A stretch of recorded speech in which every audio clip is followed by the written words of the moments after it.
Why do I push fitness so much? A lot of people... Now, let me make this disclaimer real quick, bro. I'm not into explaining things to people, but I just want to make this very clear, bro. I don't judge a man by what his body looks like. I don't... What I mean by that, because, I don't want to be fake right now, because everybody... Let me make this clear. Everybody subconsciously judges, bro. Everybody does, bro. And if they say they don't, then they're just flat out lying. Everybody subconsciously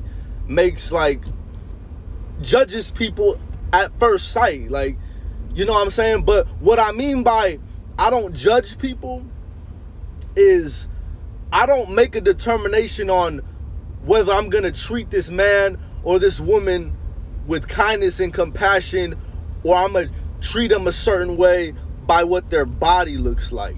I don't do that. I judge man off their character. Whether I'm going to be your friend, whether I'm going to associate myself with you, whether I'm going to,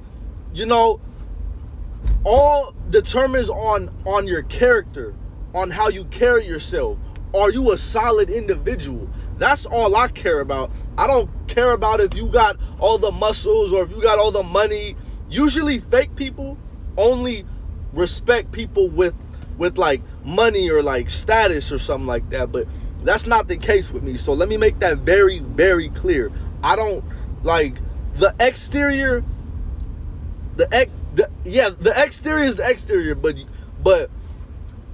you can have all of those things, the muscles, all of that, all the flossiness, and still be a POS inside. So let me make that very clear. But anyway, the reason why I push fitness so much, man, the reason why I push it so much is because, first off, you just showing gratitude for your body that the Most High gave you. That's the most grateful thing that you can do, bro. Now, I'm not saying that you got to be the most fit person or that you got to be the biggest dude in the gym, but you just exercising, just using your temple to its fullest. That's showing that you're grateful for your body, because I can't speak for anybody else, but when I lay in bed all day and when I don't do nothing, I feel like crap, bro. I feel like garbage, bro, because I know I'm being lesser of myself. And I know that you do too. The one thing about the mind is the mind don't lie. The mind does not lie to you, bro. So that's why whenever you are being less yourself, and when your mind is telling you, man, I feel like S because I didn't do S today, you don't have confidence. You have low self-esteem because you earn that low self-esteem by not doing anything, bruh. I'm telling you, your mind isn't gonna lie to you on that stuff, bro. Your mind isn't gonna lie to you. So whenever you're just being less of yourself, the Holy Spirit, because that voice inside of your head who's talking to you, that's God, bro. That's God. He's trying to guide you. He's trying to give you that homie hookup on what to do next. But a lot of us don't adhere to that voice. You want to know why most don't hear that voice? Because they have no clarity, bro. They have no clarity in their lives. Why don't they have clarity?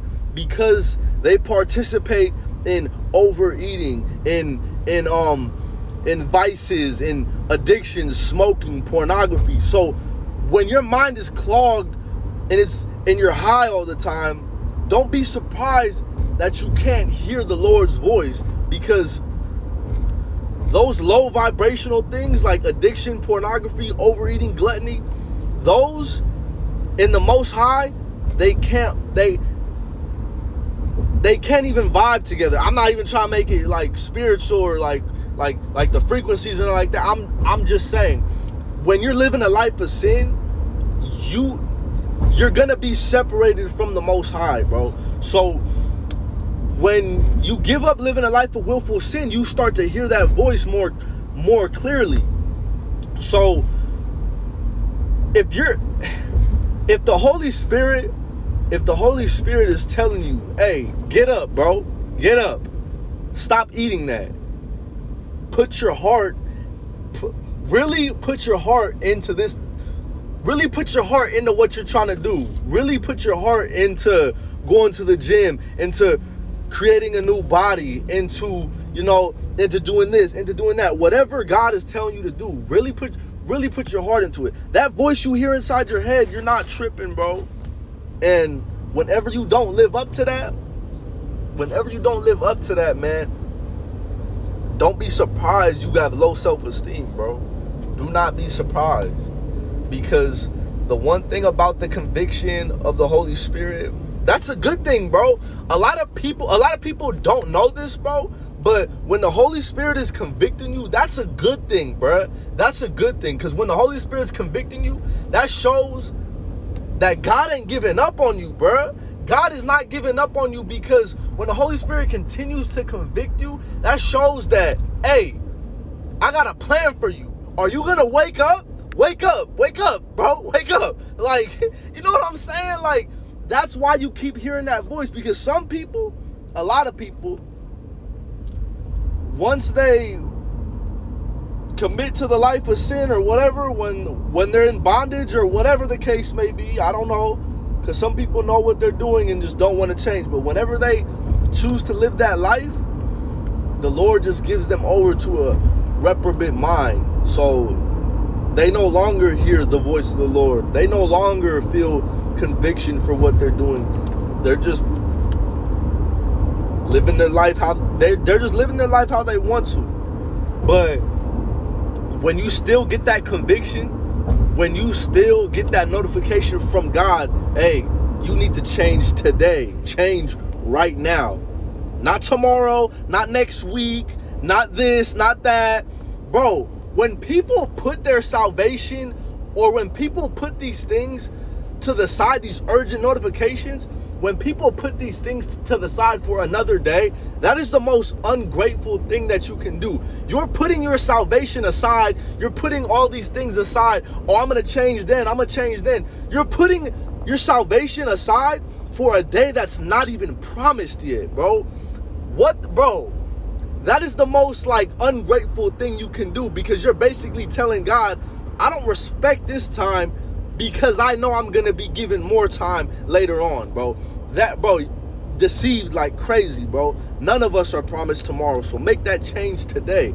And when the Holy Spirit is calling you to change, bro, I'm telling you, the more urgent the call feels, I'm telling you, the worse the consequence is if you don't.